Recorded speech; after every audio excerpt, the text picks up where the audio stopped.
인상적이었던 거 하나가 그 국회의원들 예예예.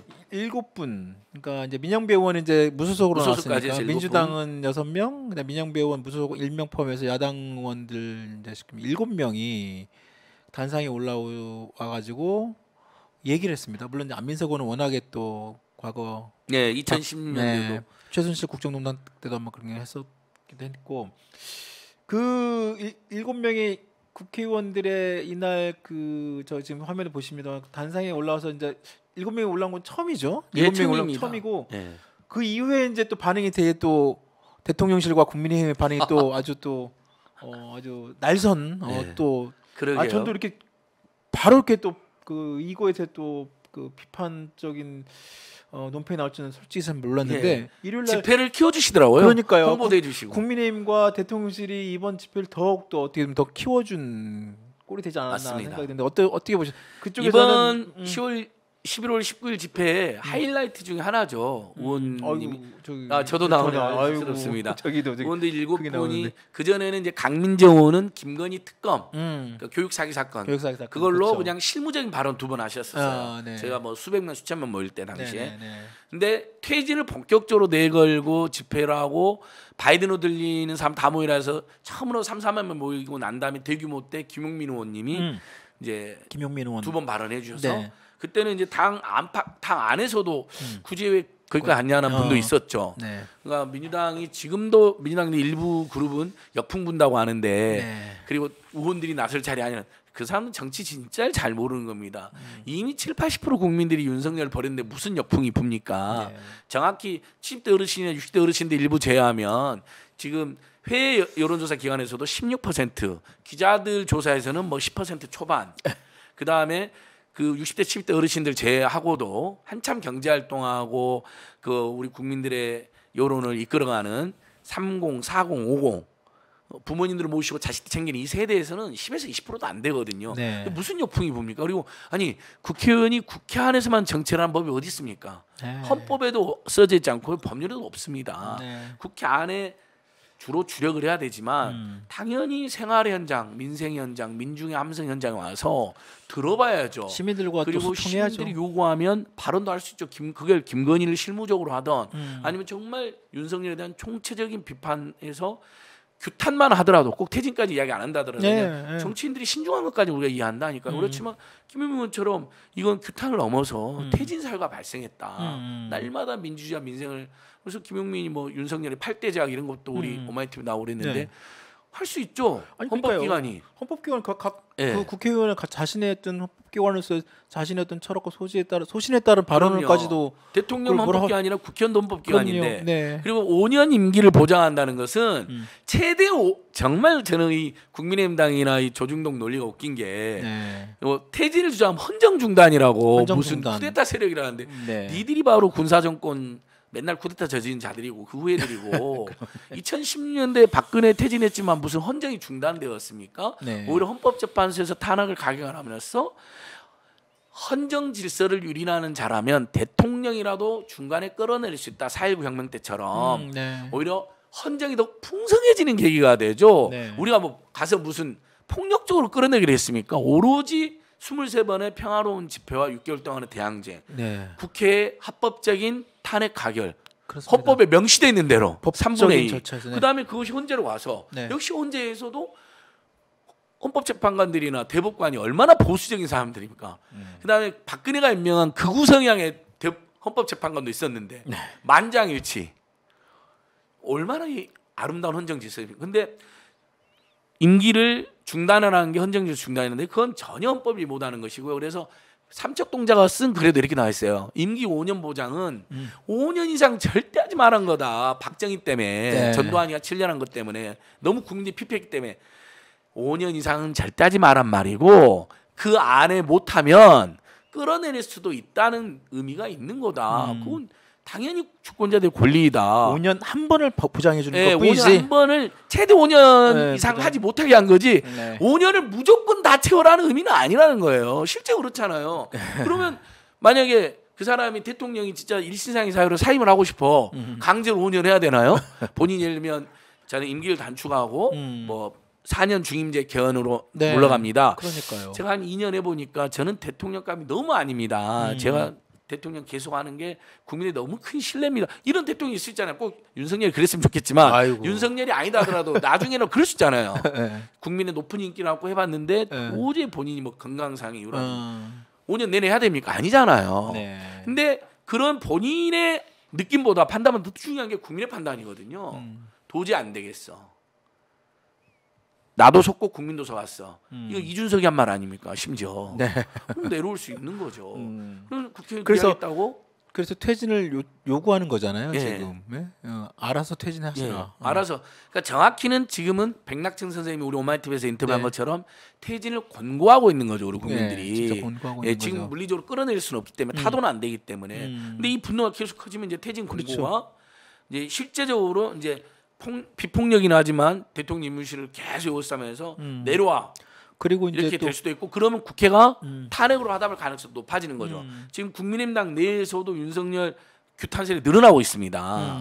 뭐 유승민 계보, 이현주 전원 계보, 네. 이준석 계보 등은 굉장히 지금 비판적이잖아요. 그렇습니다. 절망적이다고 이야기하잖아요. 그러면 저는 얼마든지 탄핵도 가능하다 보면 다만 지금 여야 상황상 네. 또 뭐 민생 경제기 상황상 지금 탄핵을 직접 논하는 것 제도 원하지 않습니다. 시간이 걸리겠죠. 네. 대신 우리가 퇴진을 권유하겠다는 겁니다. 주권자들이. 그러니까요. 근데 네. 거기에 동의하는 국회의원들은 오면 되는 겁니다. 네. 여당이든 여당도 오면 찬성입니다. 음. 언제가 유승민이 올 수도 있는 거 아닙니까? 대한형입니다. 그래서 지금 다음에는 기본소득당이나 네. 정의당, 진보당 이런 원내 야당들 있지 않습니까? 네. 제가 제안 드리려고 합니다. 와서 직접 국정조사나 특검이라도 이야기하든지 네. 아니 퇴진까지 이야기하면 윤석열 규탄이라고 이야기하든지 그래서 보면 이번 집회 때 국회의원 7분이 올라간 가장 인상적이었고 네. 언론 보도도 많이 나왔고 그렇습니다. 대통령실하고 국민의힘에서 오히려 더 키워졌죠. 맹비난하는 바람에 오히려 네. 우리 집회가 더 커지고 있고 오히려 궁금한 사람 예. 몰랐던 사람들은 오히려 이분들이 뭐 무슨 말을 했길래 다시 또 찾아보는 분도 계십니다. 맞습니다. 그러니까 훨씬 그래서 더 많이 보는데 그다음에 저는 인상적인 게 문재인 정부 고위 인사로는 처음으로 임세은 전 청와대 부대변인 있는데 확실히 이제 문재인 정부의 그렇죠. 고위 인사들 입장에서는 바로 퇴진 촉구는 안 하더라고요. 제가 발언을 계속 현장에 들어오고 나중에 들어봤는데 대신에 지난 정부 주기기 야당 주기기만 골몰하고 그래도 우리나라가 여야 간의 정권 교체도 하면서 나름대로 쌓아온 안정적이고 신뢰받는 국정 운영, 네. 그다음에 국내에서 인정받았던 모든 우리나라 말씀하셨죠. 이상과 시스템이 네. 모두 망가지고 있다는데 이건 굉장히 의미가 있는 거죠. 전 청와대 부대변이니까 문재인 정부의 첫 고위직 인사의 공식 발언이거든요. 맞아요, 그래서 맞아요. 근데 역시 신중하게 말씀하시더라고요. 뭐 퇴진이나 타도 같은 이야기는 안 하시되 다만 전 정부와 지난 이 정부가 되면서 어떻게 우리나라가 지금 망가지고 있는지를 잘 짚어줬거든요. 이런 건 예를 들면 그 일부 강경 친문 인사들 입장에서는 이 집회에서 문재인 대통령 비판도 나온다고 싫어하는 분도 있다고 하더라고요. 근데 네. 뭐 아니 당연히 정권이 국민의힘당에 넘어갔으니까 시민 자유 발언에서는 민주당이나 문재인 정부 비판도 나올 수 있는 거죠. 예, 안타까움과 이런 얘기를 할수 있죠. 화가 나가지고. 네. 그러니까 그러나 강경 친문 그룹에서도 이제 나오셔야 돼요. 문재인 죽이기 노골적으로 하고 있잖아요. 서욱 장관 구속시키고 현경장 구속시키고 그게 얼마나 무리한 구속인지 법원에서 5%도 안 되는 그 확률로 구속 적부심 다 풀어주지 않았습니까? 저는 그 쭉 그 TV 저희 생중계 화면을 보면서도 이제 시민분들 지방에서 올라오신 분들 4분인가 5분인가요? 부산, 경남, 예. 대구, 광주, 부산, 강원, 대구, 춘천, 광주, 부안까지 부안 농민 5분 올라왔어요. 부안 예, 농민분까지 저 예. 굉장히 그분들 말씀에 참 절절하게 하시는 말씀 되게 정말 그것도 인상적이었고 대구가 촛불을 들면 윤석열은 무너진다. 맞아요. 아 그 너무 말씀하셨죠. 멋있었어요. 예. 그것도 지금 올라가 있습니다. 대구가 많이. 촛불 들면 윤석열 오마이TV도 올라가 있더라고요. 올라와 있습니다. 수시만에 보고 계십니다. 맞습니다. 예. 그분도 참 인상적이었고 그다음에 또 양희삼 목사님이 예, 또, 양희삼 목사님. 그분도 워낙 좀 말씀 잘하시는데 저 정말 공감했던 부분이 어떻게 대한민국이 정권이 바뀌었는데 6개월 만에 이렇게 나라가 이렇게 바뀌었어요. 맞습니다. 예.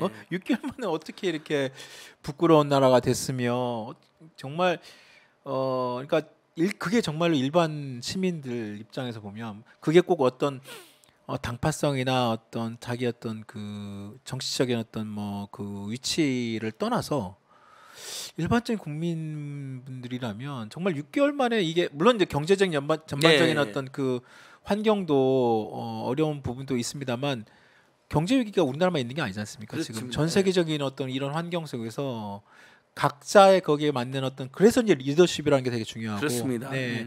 그 리더십에 따라서 이제 국민들이 얼마만큼 덜 그 위기를 좀 더 잘 이렇게 극복하는 그런 과정에 이제 그런 기대감이 있는 건데 저는 그래서 그 어제 그 전 시민분들 그리고 뭐 의원 뭐 정치인도 그렇습니다만 그 일반 시민분들의 저는 말씀 그 각 지방에서 그 올라오셔가지고 그 절절하게 예. 드릴 말씀이 정말 좀 더 이 많은 시청자들한테 맞습니다. 소구력 이번 있지 않았나 집회에 대해서 뭐 좀 아쉬웠다는 분 워낙 많은 분들 왔으니까 저한테 네. 막 개별로 문자도 많이 주십니다. 카톡 네. 많이 주시는데 댓글도 다 읽어보면 네. 아쉬웠다는 분들도 있고 그렇죠. 뭐 마이크 상태가 안 좋았다는 분도 있고 네네네. 뭐 여러 의견이 있으시지만 네. 또 민주당 의원만 올라왔냐 다른 야당도 이런 분들 맞아요, 맞아요. 저희는 그런 의견도 다 수용하면서 여러분 다 여러분들 말씀이 맞습니다. 네. 저희가 많이 모자라고 부족하니까요. 근데 지역 대표님 발언 진짜 좋았고요. 지금 아까 방금 임세현 부대변인과 대구 대표님 발언 나갔는데 네네. 사면 나왔는데 그다음에 저는 저기 회의 동포들도 사실은 많이 오셨었어요. 아, 예. 현장인데 제가 현장에서 이태원 참사 유가족분도 여러분이 오셨고요. 그다음에 회의 동포도 여러분 오셨는데 무대에 올리고 싶었어요. 근데 아직 이태원 참사 유가족들이 지금 조직이 모임이 안 돼 있잖아요. 네네. 유가족들을 뿔뿔이 흩어놓고 연락처도 명단과 연락처 없다고 이상만이 거짓말 쳤잖아요. 네.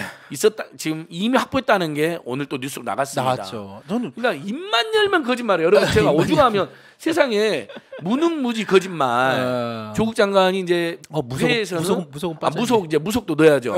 계속 이게 웃긴 게 퇴진 사유가 날마다 추가돼서 피켓이 맨날 바뀌어요. 이제 민생 파트한 정치 보복 여기는 이제 평화파괴 친일 매국. 그다음에 무능무지 거짓말. 근데 무속 무대책 무관심도 들어가야 돼요. 제가 그래서 이데일리에 인터뷰 그렇게 했어요.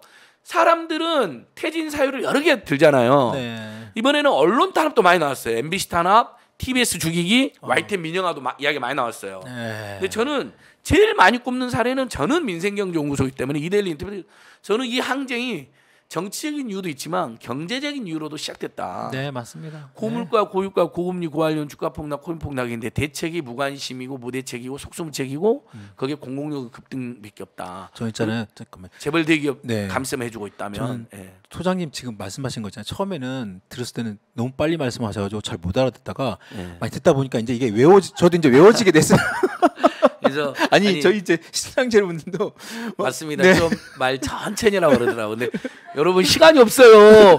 1시간 정도 방송해서 제가 하시고 싶은 이제 우리 말씀은- 진행자들 방송 빼면 한 40분 정도 이야기하는데 그러니까 빨리 이야기할 수밖에 없는데 알겠습니다. 또박또박 이야기하겠습니다. 그러니까 저는 그걸로 나온 분도 많다고 생각해요. 네. 저는 퇴진 사유 2를 꼽아라면 저는 그겁니다. 네.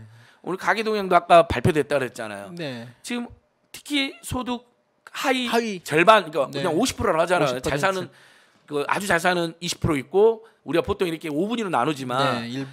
지금 20%를 제한한 모든 사람들은 너무 허덕이고 있어요. 맞습니다. 특히 하위 20에서 40%는 정말 어려워요. 네. 그 전체 가계 소득이 줄어든다는 건 쉽지 않아요. 경제라는 것은 성장하고 임금은 조금씩 올라가는데 그럼요. 오죽하면 줄어들 왜 물가가 너무 올라가지고 맞습니다. 임금 인상분이 다 없어져 버리고 심지어 임금이 감소한 상태가 된 거예요. 좀 가처분 소득이라는 게 사실상 예. 줄어들어 버리는 거죠. 근데 없는 거죠. 어떤 대책이 나왔어요? 단 하나도 없어요. 네. 이번에 김장제로 담는 조금 지원했나 예를 들면 배추에 뭐 2,000원 붙여놓고 이런 겁니다. 쿠폰 그러니까 이제 정부- 가보시면 이렇게 붙어있잖아요. 정부 물량 같은 거 이제 풀어가지고 예. 이제 그 공급을 좀 더 늘려서 가격을 좀 더 이렇게 뭐 안정시킨다는 건 있지만 그건 그건 원래 모든 정부가 원래 당연히 당연히 그냥 해왔던 관행적으로 것들이죠. 하는 거기 때문에 대책이 없는 겁니다. 맞습니다. 다른 네. 나라들 보면 인플레 수당도 주고 교통비도 대폭 깎아주고 그럼요. 여러 조치를 해서 이 고통을 벗어나게 도와주는 거예요. 더더군다나 상대적으로 우리나라 재정이 다른 어떤 G20 국가들 중에서 그나마 좀 좋은 편이라고 하는 게 맞습니다. 예, 다른 국제 기구에 대한 평가거든요. 예. 물론 뭐 평가에 대한 어떤 그 다른 뭐 얘기하시는 분도 계시지만 그게 이제 중론인데도 불구하고 돈을 안 쓰죠. 한국 정부가 너무 그런 부분 거기다가- 긴축을 너무 하는 것 같다는 얘기도 있죠. 그래서 올해 예산안 내년 예산안 올해 추경 610조 비하면 아이고. 40조에서 한 3, 4조 적은 걸 냈죠. 그럼요. 그러면 그렇게 당연히 예산을 줄이니까 부자들한테는 근데 감세는 60조 가까이 해줘야 되죠. 대기업하고 재벌한테. 그러면 서민 중산층 관리 예산을 줄여야 되니까 공공임대주택 6조, 노인 일자리 6만 1,000개 줄이기, 맞습니다. 심지어 경로당 냉난방 양국비 예산 줄이고 무슨 친환경 무상급식 예산 줄이고 별별 예산 다 줄여가지고 특히 저는 중소기업 청년들 예산 줄이는 건 용납이 안 됩니다. 맞습니다. 저는 그 하나라도 퇴진시키고 싶어요. 아, 중소기업 다니는 청년들 여러분 잘 아시죠? 대기업에 비해서 급여가 2분의 1도 안 됩니다. 그 지원금을 이번에 예, 또 깎는 그래서 당연히 교통비 지원도 좀 해주고, 그럼요. 그다음에 청년 내일 채무 공제로 해서 목돈 마련 기회도 주고 그래야. 근데 이게 중소기업도 너무 큰 도움이 돼요. 왜냐하면 중소기업 일자리가 미스매칭 상태거든요. 안 올라오고 그러거든요. 근데 그 제도 때문에 청년들이 와요. 그럼요. 그러니까 그 지원 그 월급의 일정 부분을 정부의 지원을 그러니까요. 통해서 같이 막 메꿔주니까 예. 당연히 그래서 필요하죠. 임금 격차를 줄여주니 중소기업도 좋고 청년도 그럼요. 좋고 예. 당연히 그러면 동네 경제도 좋고 내수 경제도 도움이 됩니다. 음. 중소기업 다니는 직원들이 돈을 조금은 더 쓰겠죠. 근데 이걸 없애는 놈들입니다. 저는 이것만으로도 절망적이에요. 그러니까 네. 의외로 이런 이슈로 나온 분도 많아요. 근데 제가 이제 그래서 토요일 날 일칠 때 퇴진 사유가 수백 가지라고 그랬는데 일일이 꼽아보면 수백 가지가 넘습니다. 네. 실제 언제 한번 총정리 한번 하고 싶어요. 네, 한번 하셔도 MBC를 탄압하고 바이든을 날리면 거짓말하는 것 이게 무신불립이라는데 신뢰가 없으면 어떻게 정부가 씁니까? 이미 신뢰를 잃었습니다. 날마다 나쁜 짓하고 이상한 짓 합니다. 저는 특히 이 거짓말. 네. 네, 이게 거짓말을 너무 쉽게 합니다. 정말 네, 너무 쉽게. 그리고 합니다. 거짓말을 더 큰 거짓말로 덮고요. 참사를 더 큰 참사로 덮고. 영국의 그 최근에 그 보수당 정권이 2명의 총리가 낙마를 했지 않습니까? 예. 한 명은 보리스 존슨 총리의 결정적인 낙마 사유가 거짓말이고요. 파티게이트 거짓말. 네, 파티게이트 거짓말이고 그다음에 리즈 트러스 총리가 낙마한 결정적인 그것은 무능입니다. 그렇죠. 예. 감세를 엄청나게 부자 그렇죠. 감세 대기업에서 엄청나게 네. 갖고 지금 이 그 경제기를 극복하려면 그럼요. 재정이 오히려 역할을 해야 되는데 그걸 되는데 포기한다. 네. 그럼 영국은 경제 활성화를 포기한 거 아니냐. 맞습니다. 그래서 파운드 그래가지고 파운드가 폭락이 네, 되고 폭락하고. 그래서 결국은 국민들이 일어나서 네. 물러났죠. 44일 와, 만에. 깜짝 놀랐어요. 44일 만에 물러나고 그러니까 다시 이제 그렇게 빨리 그러니까 여러분 보세요. 네. 5년이 너무 길어요, 윤석열은. 근데 아니 영국의 자본주의 선진국인 영국에서도 거기가 지금 보수당 정권이에요. 예, 보수 정부에서도 네, 네. 잘못하면 물러나는 겁니다. 그리고 뭐 영국인다해서 지금 무슨 대혼란이 있습니까? 물론 이제 바로 저희- 총리 젊은 총리 지금 저희랑 운영해서. 뭐 그 정치 체제가 다르긴 예, 합니다만 다르긴 하지만 그럼에도 그러니까. 불구하고 지금 같은 상황에서 그런 어떤 그 거짓말과 무능으로 인해서 서방 선진국의 그런 그 정치 지도자들이 국민들에게서 이렇게 당연히 이렇게 네. 물러나는 그런 사실상 모습도 있는 쫓겨난 거죠. 쫓겨난 거죠. 자진 네. 사퇴 형식이지만 네. 여론을 못 견딘 거잖아요. 그렇습니다. 윤석열 대통령도 그분을 잘 보시기 바라고요. 네. 오늘 또 어떻게 MBC 탓을 또 하면서 기자 탓을 하면서 불미스러운 일이라고 표현하고 안타깝습니다. 도스티핑 일방적으로 중단합니까? 안타깝습니다.